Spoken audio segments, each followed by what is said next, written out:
Hello, welcome to Stories That Work. I am Deacon Adam Roberts, the host, and I am coming to you live from the Metropolitan Philip Auditorium at St. Vladimir Seminary in Yonkers, New York. I'm up here doing some filming, but I did not want to let that get in the way of doing our regular show. And I'm pretty excited about today's topic because I've personally seen a lot of good, but it takes wisdom to implement today's topic that we're going to talk about. And so today's guest is Father Timothy Baclig. And Father Timothy, I'm really excited that you're going to talk about this today. Thank you. So for people who don't know who you are, do you mind giving just like the briefest introduction before we get into our topic? Sure. I've pastored as an Orthodox priest now for 36 years. I'm currently the pastor of St. Michael Antiochian Orthodox Church in Van Nuys, California. I served St. George Church in Philadelphia for 8.5 years, and I've been here for about 29 years. I'm a graduate of St. Vladimir Seminary, and I have 3 grandchildren, and enjoy my pastoral work here. I do want to add one little thing that you're doing. Can you talk a little bit about Faith Tree and that project? Because yes. I think that's something that people have heard about or know about. It's not what we're talking about today, but for those who have heard about it but don't know anything much, Father Timothy, you've been intimately involved from the beginning. Yes, I'm a co-founder with Michel Mujayez on the Faith Tree Resources Ministry, which is now an independent nonprofit organization. It was born here at St. Michael's Antiochian Orthodox Church in the San Fernando Valley because of the need, the pastoral need of speaking on topics pertinent to where lay people are today, in the language of our day, but to provide a full Orthodox context for it, which means bringing with the format that we have adopted in presentation, such as what we'll be discussing with regards to Dave Ramsey and his program. We've incorporated the methodology, the technique, and the format in what Faith Tree now does in its own resources.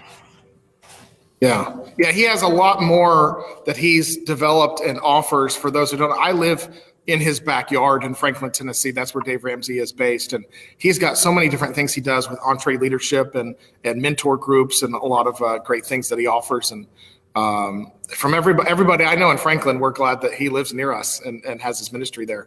But one of his claim to fame is he was one of the first people that really, from a biblical perspective, was speaking about how we need to stop letting money control us.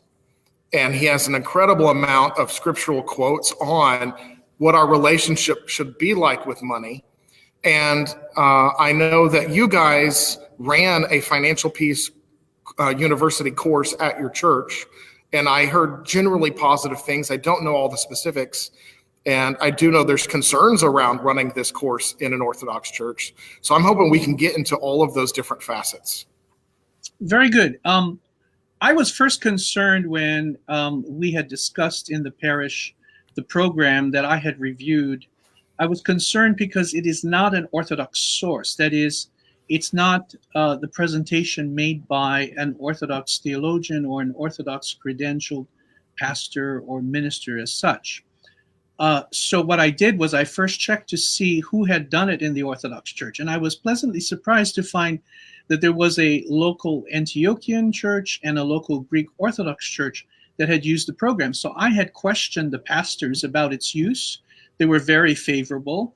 And the results were somewhat similar to what we discovered happening, which I can get into in a moment. But I think what's most important is that this just not be done as something considered a total endorsement by, say, Metropolitan Joseph or the bishops. I think this has to be scrutinized by the pastor and be something that is a running commentary with. It's like, for example, if I were to present a text from a non-Orthodox source. I wouldn't do it as a pastor or a minister in the church without bringing Orthodox commentary to it. We can get into that a little later. Yeah. And well, I think it's also good to point out that you weren't taking some other churches, and you mentioned too, and I know of several others, they already took that initial leap of evaluating the text, evaluating the content, making sure there's nothing in there to be dangerous. So you weren't required really to take that first leap. And the reason we're sharing this information is letting others, you're not really an early adopter if you use this at this time.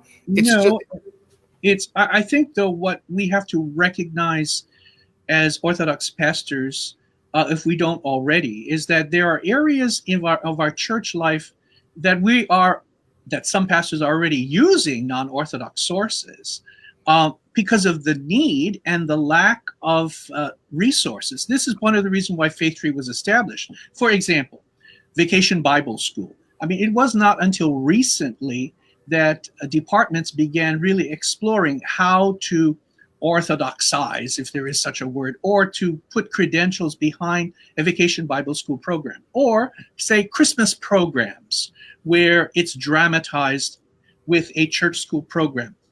I mean, there was no resource in the Orthodox Church for these kinds of materials to be made available, creative ways of which to express the faith, which we now call in the Christmas season, the living icon. And we help the children understand how they can be part of the dramatization of the nativity scene.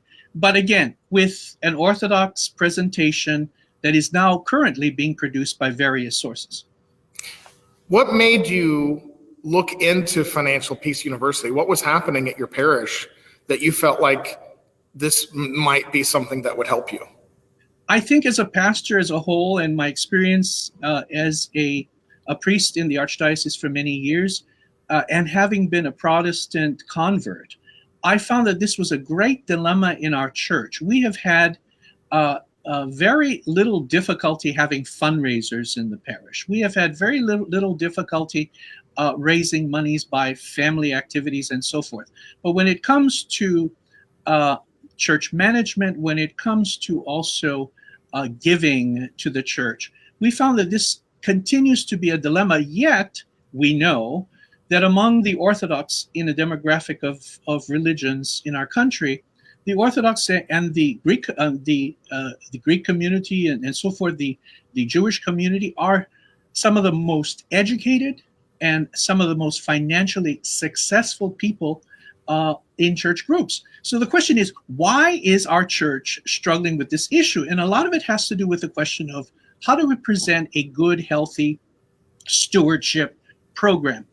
I've always been troubled with the fact that when we talk about our faith as being a closed communion, which we don't really talk a lot about, but it's a fact. I mean, you can only come to the chalice unless you are an Orthodox Christian in good standing. But when it comes to fundraisers, ahlan wa sahlan, please come and help us pay our bills. There's something very wrong with this picture. St. Vladimir Seminary, where you now is, was first established by supporting finances from a non-Orthodox source in Manhattan, before Father Alexander Schmemann founded a Orthodox Theological Foundation, and as a result of his leadership, caused St. Vladimir's to become an Orthodox, totally Orthodox supported institution of higher education. And so, these are the qualms we have, besides the fact that I had struggled with debt. Many people in our church struggle with management of their finances, and this is a spiritual problem. We have seminarians that, in terms of wanting to become Orthodox priests, carry a lot of debt, and our archdiocese right now is very cautious about giving a blessing to someone, a young man, coming to the seminary that carries a large debt. So this is a concern that continues to grow in our church, and we have to address it. Yeah, I think it's something that, that we definitely have a debt-riddled society, and so it's something that can benefit, everyone in the congregation, not just the laity. But, I did a video with Father Chad Hatfield where they're trying to make sure seminarians, we talked about this a year ago, are not leaving with a burden of student loans. This debt issue is a big deal. And, we know that Financial Peace University deals with money and debt. I guess the first question would be, is there anything in there that's not Orthodox? What do we deal with? What's going on in the content? It's not from a complete Orthodox context. It's very biblical. It is very structured. It is very intriguing in its format and presentation. We have to understand there's some facts that have to be stated about participating in this. First of all, the parish has to provide $250 in order to purchase a facilitator guide for leading the class, which is in a course, an adult course, for 9 weeks. We did it every Wednesday night at 7 p.m.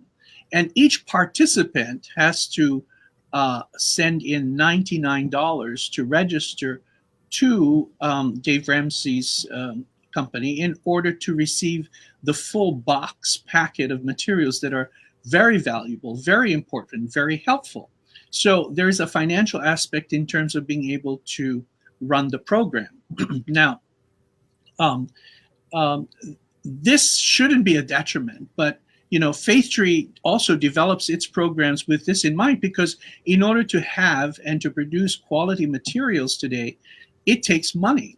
And so this was one of the commitments that people had to make. But the good news was the fact that as a result of the 9 weeks, we had people coming into our church that were from non-Orthodox backgrounds and from our parishioners themselves who participated.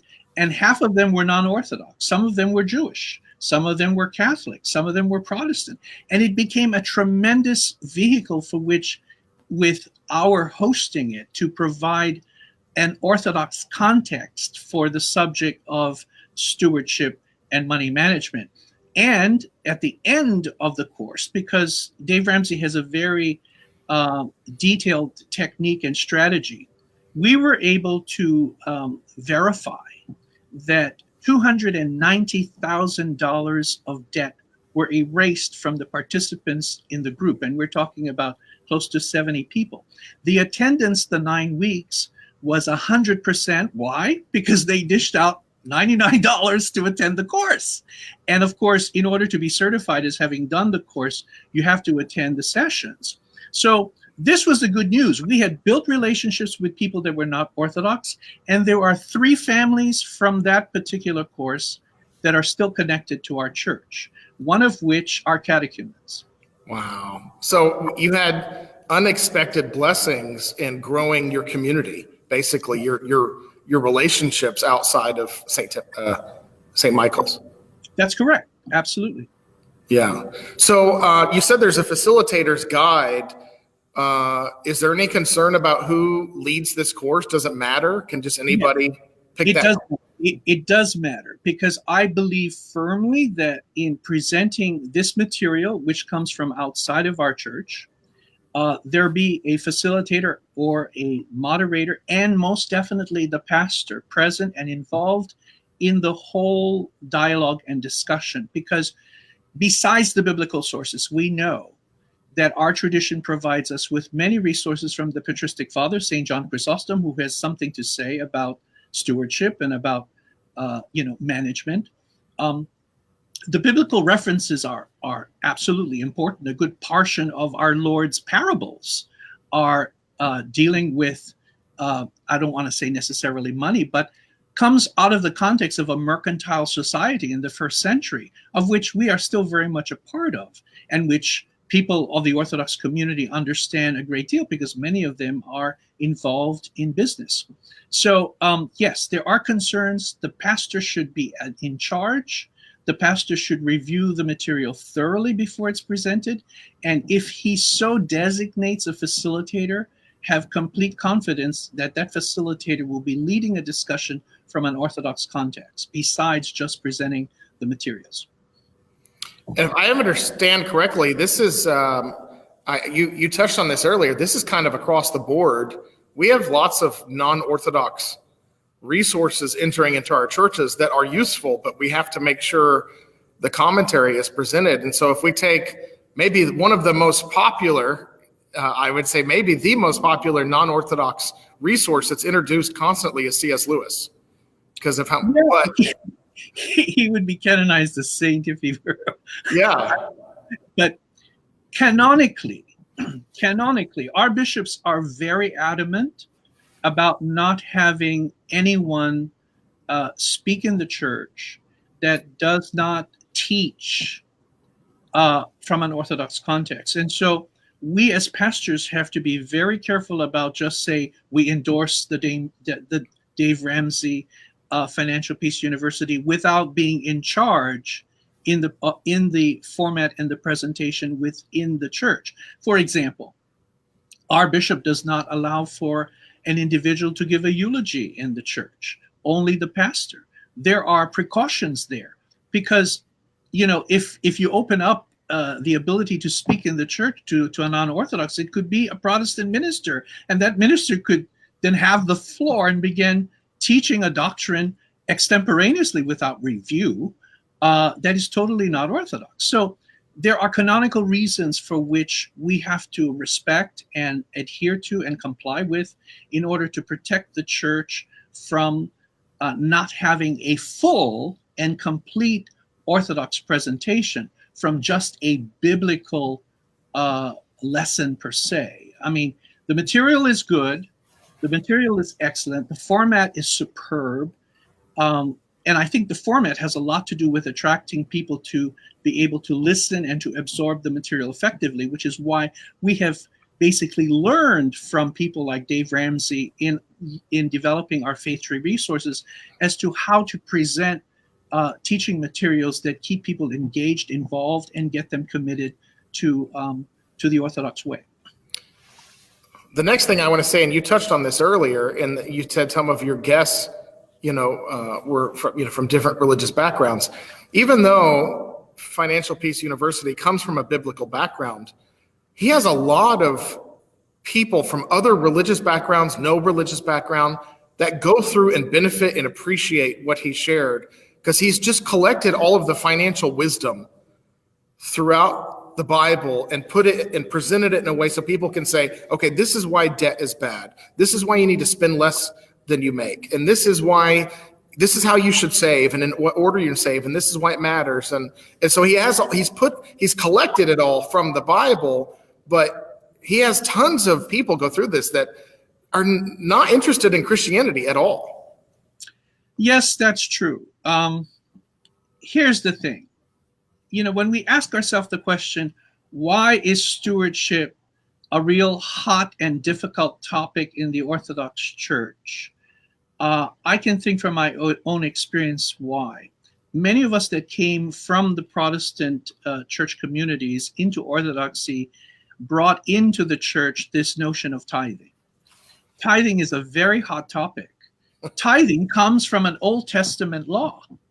Now, for us to say that it is no longer applicable in the New Testament, we wouldn't say that, say, the 10 Commandments are no longer applicable in the New Testament, but yet as a practice, it comes from a context of a Judaic religious law.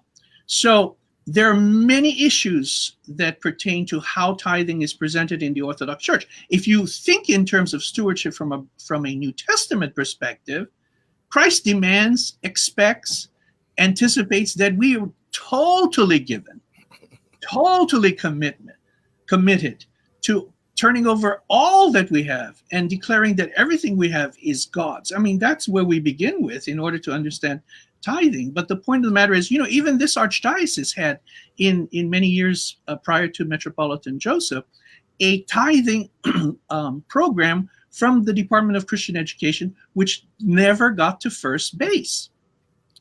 And the reason why it failed is because the parents weren't tithing.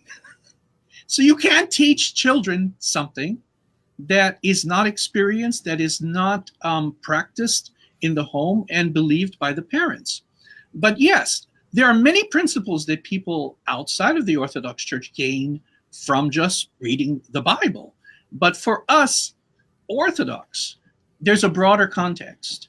and that pertains to the experience of the church, the wisdom of the church fathers, and all that comes along with what is regarded by us as the Orthodox tradition. But let me tell you this. For me, it's common sense. It's really about common sense. And I think this is one of the reasons why Protestant ministers have such success in touching people's lives, is because they speak to people where they are, they address issues and topics in the present, and they also know what people are experiencing and struggling with and bring it out into the open and provide concrete solutions or methodologies that help people actually progress in change, which is what the goal is. What do I need to do differently? I mean, that's what Great Lent is about right now, is understanding, what am I doing wrong? What do I need to correct, and how do I do it? That also is what Faith Tree is dedicated and committed to doing in our resources. I think it takes courage for you to admit that you wanted some help in communicating stewardship to your congregation. And I think most of our clergy that I speak with, they're willing to admit that. They just don't know where to get the help. And it can get very complicated when they start preaching about stewardship and tithing from the pulpit.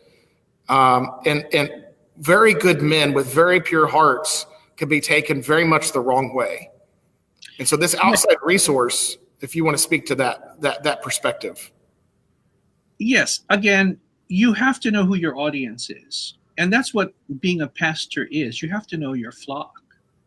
And you have to also be very mindful of, first, what the church's doctrines are, the church's teachings, so that you just don't end up going off on a tangent or being labeled a Protestant or being labeled, a heretic.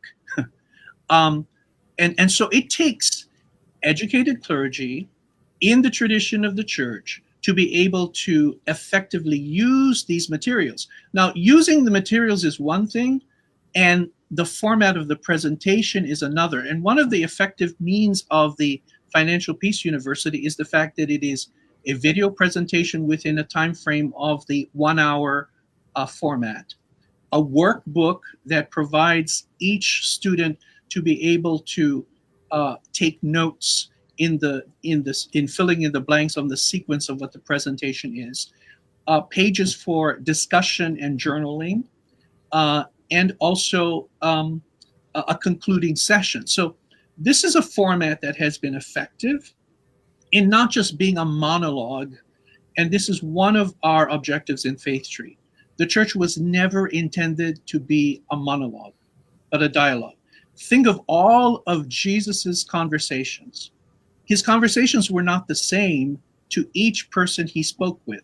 The woman at the well, Pontius Pilate, Peter the apostle, who denied him 3 times.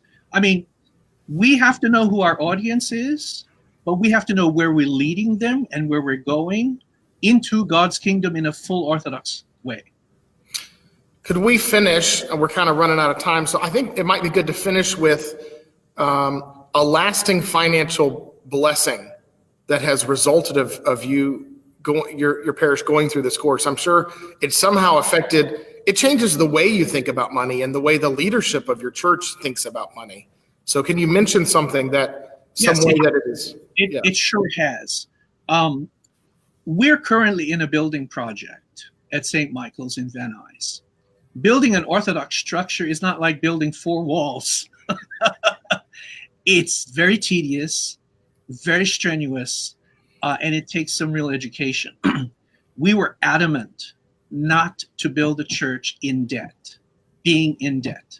We were adamant not to get a loan. Well, we have started the project. We have the steel structure up.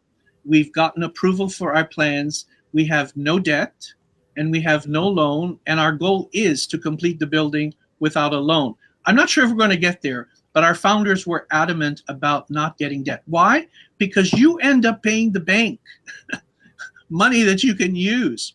And there are a lot of parishes today that are burdened with this tremendous responsibility. And you know what? As the pastor of this parish, I said, we are not, in our strategy, we are not going to let this building fund or this building project define who we are. And that can happen to a parish. But thanks to God, we have been thriving in our youth ministry, thriving in our young adult ministry, developing more programs for our seniors in addressing topics that are pertinent to their lives at an elderly age, and so forth.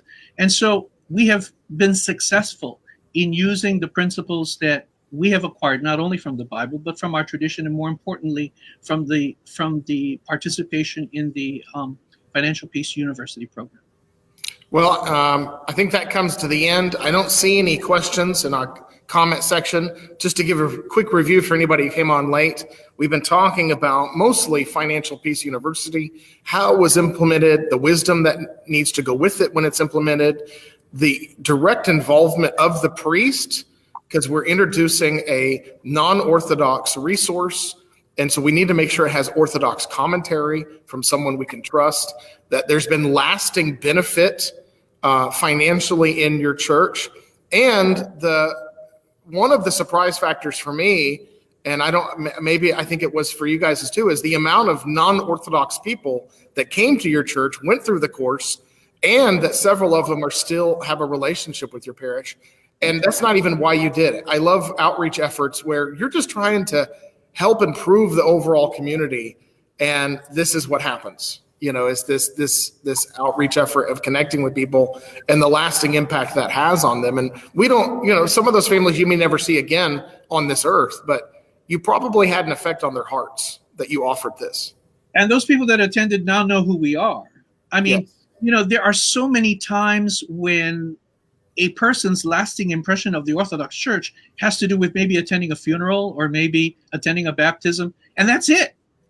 And, here's our excellent opportunity to make Orthodoxy known to people. Mm-hmm. And we've got to think of it in those terms, not to allow what is the truth about the Church to be distorted by those that have a bad experience in their first experience in an Orthodox church.